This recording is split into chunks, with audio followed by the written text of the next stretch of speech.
السلام علیکم ورحمۃ اللہ وبرکاتہ۔ جی الحمدللہ، جیسا کہ آپ سب جانتے ہیں کہ تجوید شارٹ کورس کا ہم لوگوں نے ایک سلسلہ شروع کیا ہوا ہے، تو لہٰذا میں آج جو ٹاپک پڑھنے جا رہی ہوں وہ بسم اللہ کے بعد کہ بسم اللہ الرحمن الرحیم۔ آج کا جو ٹاپک ہے وہ ہے مدغم اور مدغم فیہ کے اعتبار سے ادغام کی اقسام۔ اب اس کی اقسام کتنی ہیں؟ وہ ہیں 3۔ نمبر 1 ادغام مثلین، نمبر 2 ادغام متجانسین، نمبر 3 ادغام متقاربین۔ ٹھیک ہے، اب اس سے کیا مراد ہے؟ چلتے ہیں ہم آگے کہ مثلین سے مراد ہے 2 ایک جیسے حروف ہوں، مثلا بلجو، یسرف فی، یہ دیکھیں لام ادھر بھی اور لام ادھر بھی۔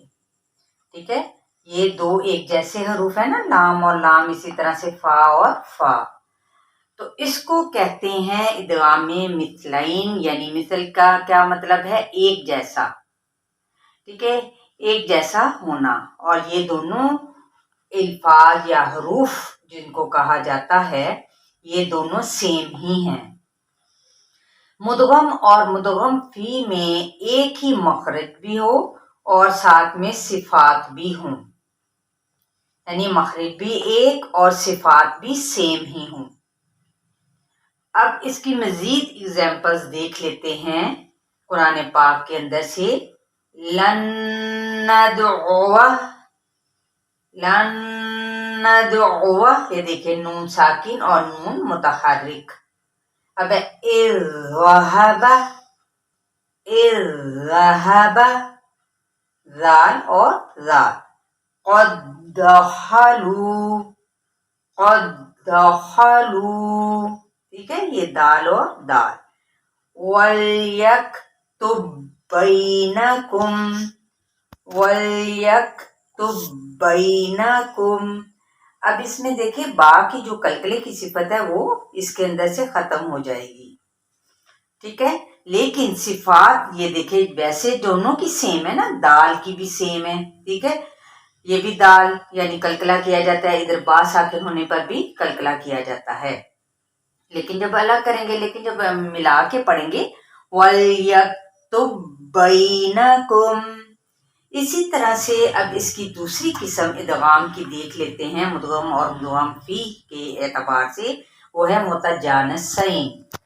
جب دونوں کا مخرج ایک ہو مگر صفات مختلف ہوں، مخرج سیم ہے لیکن صفات کیا ہے؟ ڈیفرنٹ ہے ایک دوسرے سے۔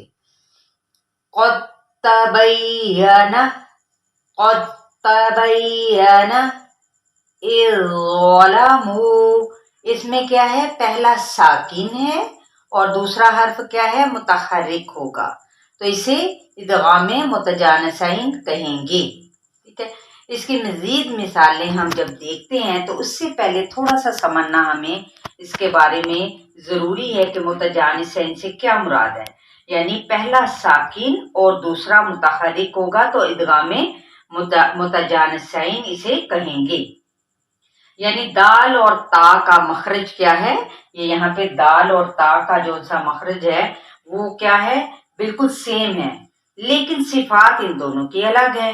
جب ہم ان کا ادغام کریں گے، یعنی دیکھیں صفات کیسے، دال پہ تو ہوا کلکلا اور تا پہ ہوتا ہے ہمس۔ ٹھیک ہے، تو جب ہم ان کا ادغام کریں گے نا، یعنی دال کا، تو اس کی کوئی صفت باقی نہیں رہے گی۔ کیسے؟ دال اور تا کا آپس کا کیا ہو رہا ہے؟ ان دونوں کے اندر ادغام ہو رہا ہے، اور کیونکہ دال پر ہم کلکلا بھی نہیں کریں گے، اس چیز کا بھی خیال رکھنا ہے، اور دال کو را میں کیا کر دیں گے؟ مدغم کر دیں گے۔ اسی طرح زال کو کیا ہے؟ را میں مدغم کر دیں گے۔ یہ اگلی مثال ہے۔ ٹھیک ہے، مزید ہم دیکھ لیتے ہیں قرآن پاک کے اندر سے مزید مثالیں۔ یلحظ ذالک قالت طائفۃ ارقم معنا۔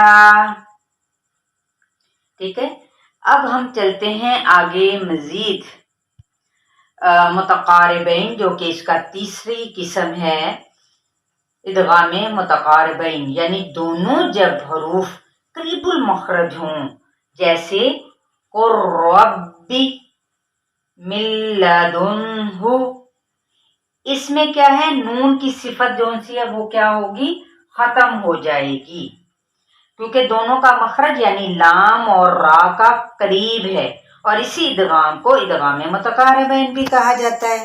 اور اسی طرح نون اور لام کا مخرج بھی کیا ہے، نون اور لام کا بھی، یہ بھی دونوں مخرج جو سے ہیں ان کے قریب قریب ہیں۔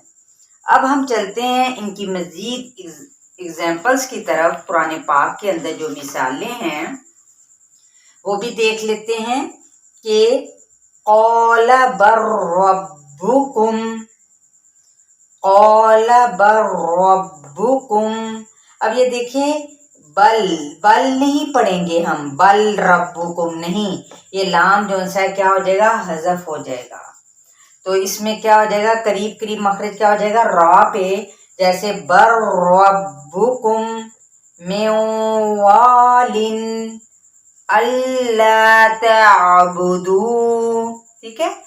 اب یہ آپ کو اس کی ادائیگی سے ہی کیا ہے پتہ چل چکا ہوگا کہ کس طرح سے یہاں پہ ہم ادغام کی اقسام کو ہم نے سمجھا ہے، یعنی مکمل طور پر ادغام اور مدغم فی میں کوئی صفت کیا ہوگی یہاں پہ متقاربین میں، یہ باقی نہیں رہے گی، ٹھیک ہے۔